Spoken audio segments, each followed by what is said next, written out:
Kita intro dulu. La la la la la la la la.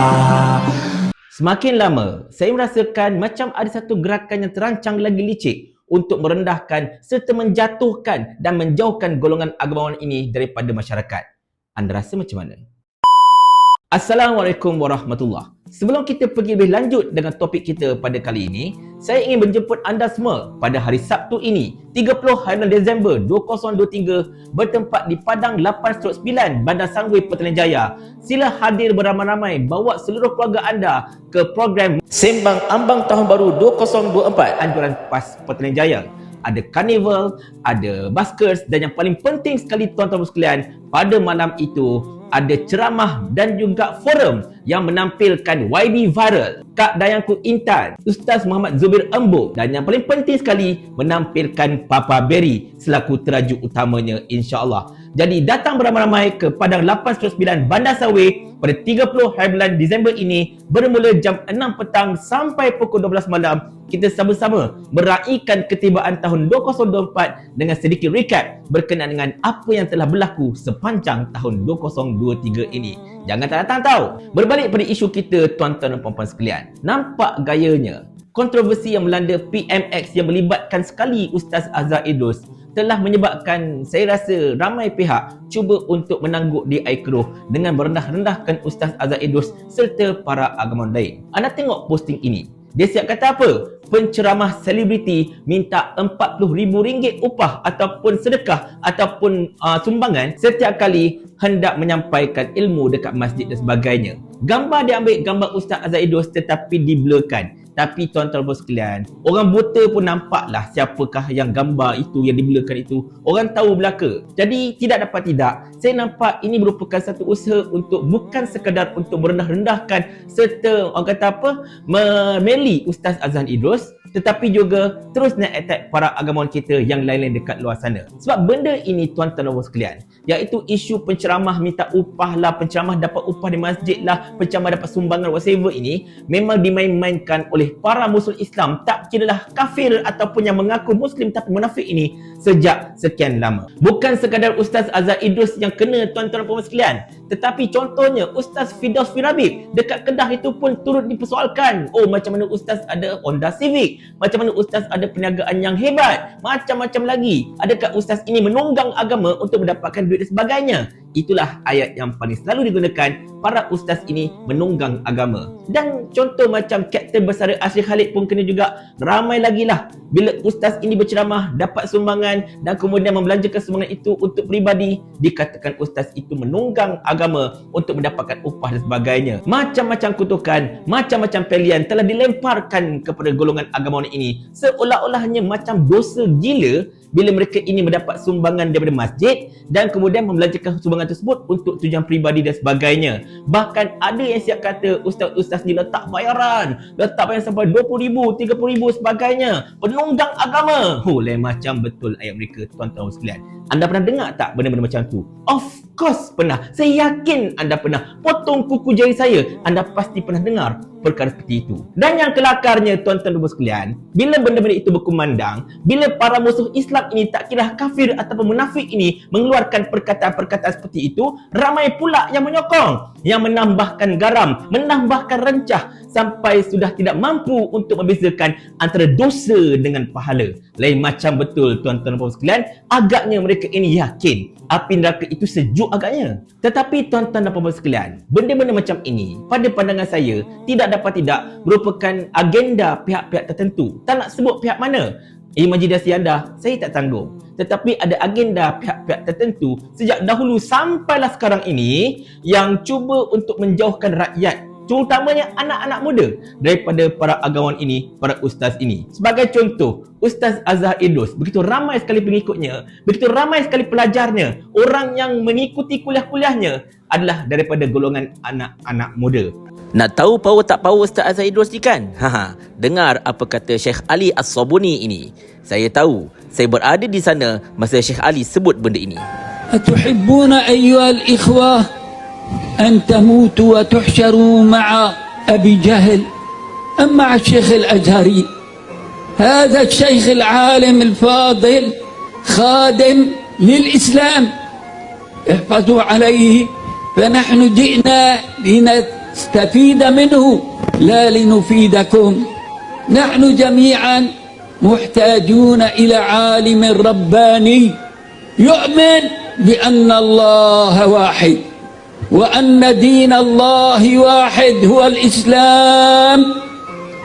والرسول عليه الصلاة والسلام يقول: المرء مع من أحب، المرء مع من أحب. فنحن نحب الشيخ جزاه الله خير الجزاء، وإن شاء الله سنحشر معه تحت لواء سيد المرسلين صلى الله عليه وسلم. Dan benda ini sebenarnya, kalaulah anda tanya saya, agak diterjemahkan ketika PRU dan juga PRN pada ketika ini, di mana anak-anak muda ini memilih untuk mengundi parti yang memperjuangkan Islam ataupun yang berimejkan Islam. Tidak lagi mahu mengundi parti yang kelang kabut, yang ketuanya kaki joget dan sebagainya. Dan mungkin kerana itulah agenda untuk merendahkan golongan agamawan ini, memisahkan para agamawan dengan rakyat ini semakin lama semakin terancang. Diberikan macam-macam gelaran, ulama khawarij, ulama su dan macam-macam lagi.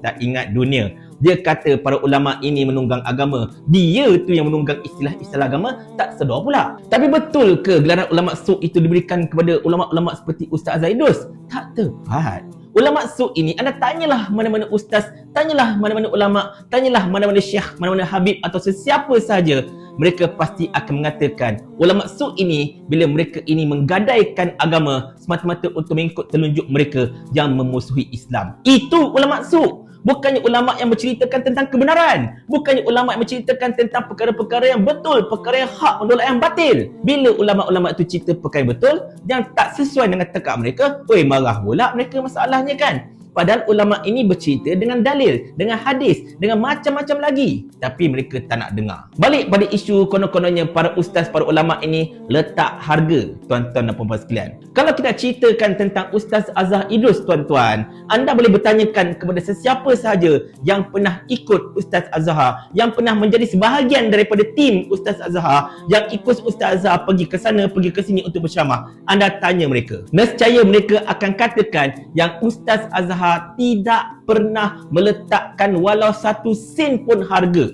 Ikhlas lillahi ta'ala, kau bagi aku terima, tak bagi sudah. Itu Ustaz Azhar Idrus. Dan kalau Ustaz Azhar buka sumbangan pula, tuan-tuan dan puan sekalian, sumbangan itu adalah sumbangan untuk pihak masjid yang beliau berceramah itu. Bukan untuk beliau, bukan untuk madrasah beliau, bukan untuk apa-apa pun, tetapi hanyalah untuk masjid yang beliau berceramah pada ketika itu. Sebagai contoh, katakanlah Ustaz Azhar Idrus berceramah dekat Masjid Al-Istiqamah Sungai Buaya dekat Banting ini. Beliau buka tabung, bukan tabung untuk beliau, tapi tabung untuk tabung masjid. Itu sahaja. Dan cerita tentang bayaran kepada para ustaz ini, tuan-tuan dan puan sekalian, sebenarnya bayaran ini memang ustaz-ustaz tak tetapkan pun. Ikut pihak masjid lah macam mana. Tetapi kalau ustaz yang mampu tarik crowd yang banyak seperti Ustaz Azhar ni sebagai contohnya, dah tentu-tentulah masjid akan bagi lebih. Sebagai contoh, katakanlah kalau ceramah Ustaz Azhar Idrus pada malam itu berjaya full crowd sampai ratusan ribu orang datang ke masjid, siap ada karnival dan sebagainya.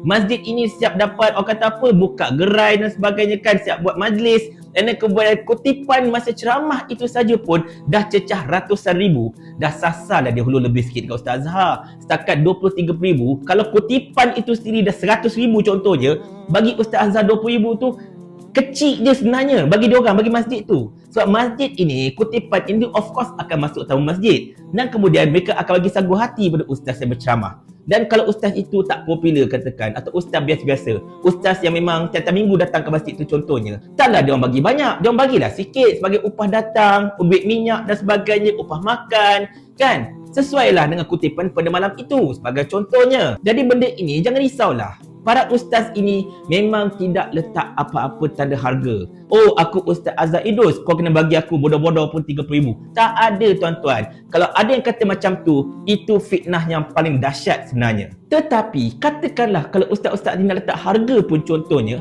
dah lebih daripada patut pun. Macam Ustaz Azhar Idrus, dia tahu dah sekali dia datang, ribuan orang akan datang ke masjid tu untuk dengar ceramah. Dia boleh letak harga, tapi dia tak letak harga. Dan anda kata kalau masjid tu nak bayar lebih kat dia pun, itu memang hak dia.